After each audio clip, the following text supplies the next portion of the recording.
So we've been married A little over a year and a half. We got married on our 8-year anniversary and married for, it'll be 18 years this summer. We've been married for 44 years. She made the first move.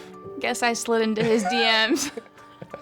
Tammy had this incredible smile. There was something that just spoke to me. I thought it was because I helped him with his homework. I don't know. We met each other at a business school. He had a car, and I had to get transportation to and from, so that helped out a lot. I was lonely, I only had a cat, and so I called and asked her to marry me. What I envisioned of marriage was it just naturally worked itself out and everything was great. I had no idea that guys fart so much, but Yeah. I don't know if I was supposed to say that. It's been this constant nibbling of the nails, but it's not, it's like, and like spitting them. They have been spit on me before. I'm fiscally conservative, therefore I like the lights turned off all the time when you leave a room. Sometimes they don't always get turned off.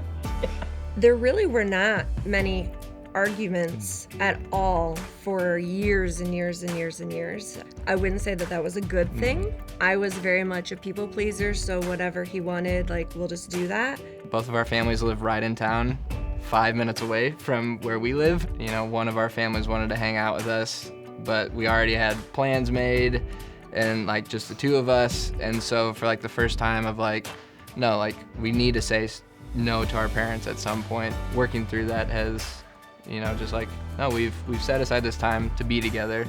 Yeah, there was a lot of growing up when we were first married. Because I would spend a lot of time away from Claudia. I had a lot of resentment during that time, and I stuffed it and kept on thinking I could handle this is okay. About 2 years into our marriage, Tammy had her dream job teaching in the school that she wanted. I was looking at doing a career change, and Tammy said, no, I don't want to go. Like, I am where I believe we're supposed to be. We just bought a house, our Yeah. first house. But this is what I want, so this is what we're gonna do. And so that's when a lot of our marriage issues started. I was bitter, I was resentful, I hated him.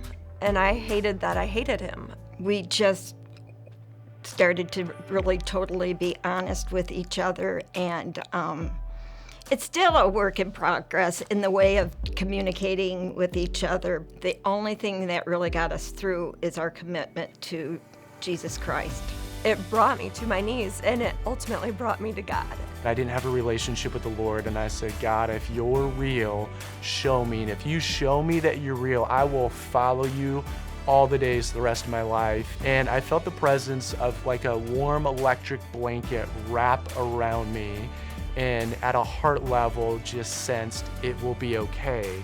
So I just kind of out of politeness and courtesy said, just so you know, I'm getting baptized the next weekend.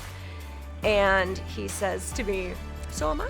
So we ended up getting baptized together, and that was really the start of an entirely new relationship. When we first were married, Kim wasn't a believer, and I was. Boy, looking back, I just know that God's hand has been in our marriage the whole time. In premarital counseling, it was explained to us as the form of a triangle. And so God being at the top of that triangle and each of us at the edge, and you know, if we're taking steps towards Christ, then we're taking steps toward each other. What we've learned through this is that it takes a lot of time, effort, and investment, and it takes a lot of sacrifice. We've been together for 50 years almost, and we still haven't got it figured out. But we know we're committed to it. Challenges are still there, but they're nothing like they would be without Christ. Our first love is God, and if we are consistent with that being our top priority, then we're gonna love one another with everything that we have.